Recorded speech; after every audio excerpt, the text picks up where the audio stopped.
The auctioneer's gavel hovered. One strike left. Eleanor Hayes felt the weight of it in her bones. 30 seconds. That's all the territorial law gave a widow at the Covenant Creek marriage block. 30 seconds to be chosen, or the county would take her 7 children and sort them like firewood across the territory. January wind cut through Wyoming like a blade. It screamed down Main Street and threw snow against the wooden platform. 7 small hands gripped the hem of Eleanor's coat. Sarah, 13, eyes too old. Thomas, 11, trying not to shake. James and William, silent, watching the crowd the way deer watch wolves. Margaret and Catherine, holding each other. And Edward, 3, hiding in her skirts, peeking out with wide, frost-red cheeks. The crowd stared, not with pity, with math. How many mouths? How much work? How little return? The 46th man had walked away 10 minutes ago. The 47th muttered, "Too much burden," and spat in the slush. Eleanor didn't cry. Tears didn't buy flour. Her coat was mended wool, patched at the elbows 3 times. Her gloves had holes, but her back was straight. She had buried a husband in Philadelphia. She had worked 14-hour shifts in a textile mill until her fingers bled. She had kept 7 children alive through a winter on pennies, grit, and prayers. These men saw weight. They didn't see strength. Lot 17, the auctioneer called, voice flat. Eleanor Hayes, widow, age 32, 7 dependents, ages 3 to 13. Opening bid, $75. Includes relocation and settlement. Silence. The kind that feels like a door closing. $70, he tried. Fat and 7 brats. A man in a beaver hat said loud enough for everyone. Might as well bid on a plague. Sarah's cold fingers found Eleanor's. Eleanor squeezed back. $50.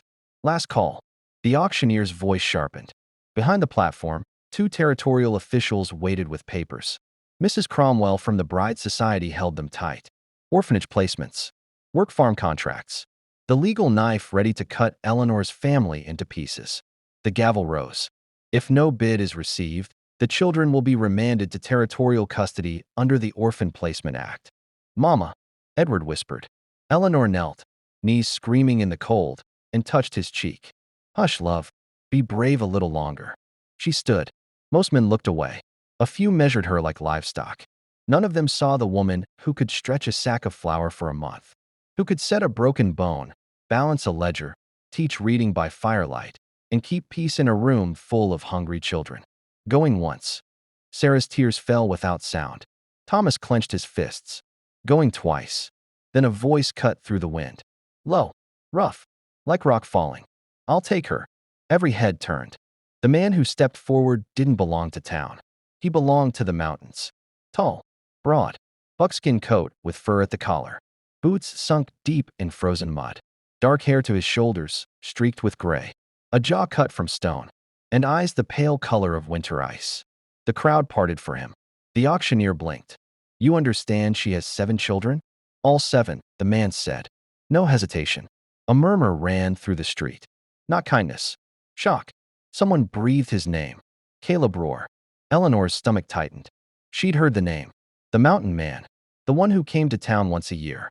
The one they said had fought in the war and came west to be left alone. Dangerous, they said, because he kept to himself. Caleb's gaze swept over the children. Assessing. Not cruel. Then it landed on Eleanor. She didn't look down. If this was the last gamble of her life, she would meet it standing. "How much?" he asked. "Current bid is $50, the auctioneer stammered. Caleb's mouth tightened. $300. A sound went through the crowd like wind through dry grass. Mrs. Cromwell's head snapped up. That covers passage, fees, provisions," the auctioneer said. "Everything." "Good," Caleb said. "Then we're done wasting time." The gavel fell. Not like a death sentence. Like a door opening. Eleanor felt dizzy. $300 wasn't charity. A man didn't pay that for nothing. Caleb turned to her. "Mrs. Hayes, you understand what this is." Eleanor swallowed. "A contract. Shelter and food for work. A roof for my children."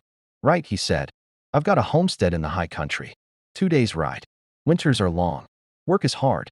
I need someone who can run a house, manage supplies, keep the books. Your kids will be fed and clothed. And they'll work. Everyone earns their keep. I'm not selling dreams. I'm offering survival. He paused. Do you want it? Eleanor looked at her children. 7 faces. 7 futures. She looked at the officials and their papers. Then she looked at Caleb Rohr. I accept, she said clearly. Minutes later, her name was on the contract. Eleanor Hayes. She wondered if she'd ever sign it again. As Caleb counted out gold, Mrs. Cromwell pulled her aside. Do you know anything about him? No, Eleanor said. There are stories, Mrs. Cromwell whispered. That he killed men. That he came west to escape. Eleanor's jaw set. There are stories about me too. That I'm lazy because I'm heavy. That I'm worth $50. I've learned stories are crueler than truth. Be careful, Mrs. Cromwell said. Within the hour they left Covenant Creek. Caleb had a sturdy wagon. He lifted the small children like they weighed nothing and offered Eleanor his hand. Calloused. Warm. She took it. The town fell behind. The land opened. Sage, pine, mountains like teeth against the sky. The children huddled under blankets, whispering. Sarah watched Caleb like she was solving him. For a long time no one spoke. Then Caleb said, without looking back, You warm enough? Yes, Eleanor said. The children too. Blankets in back if you need more. Not soft, but care. And Eleanor felt something in her chest loosen. By dusk the trail climbed. The air sharpened.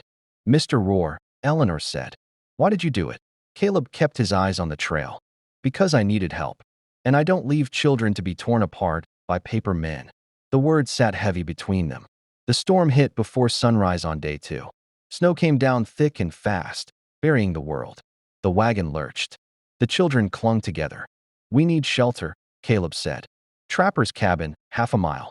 If we don't make it, the cold will take us. Half a mile in that weather felt like 50.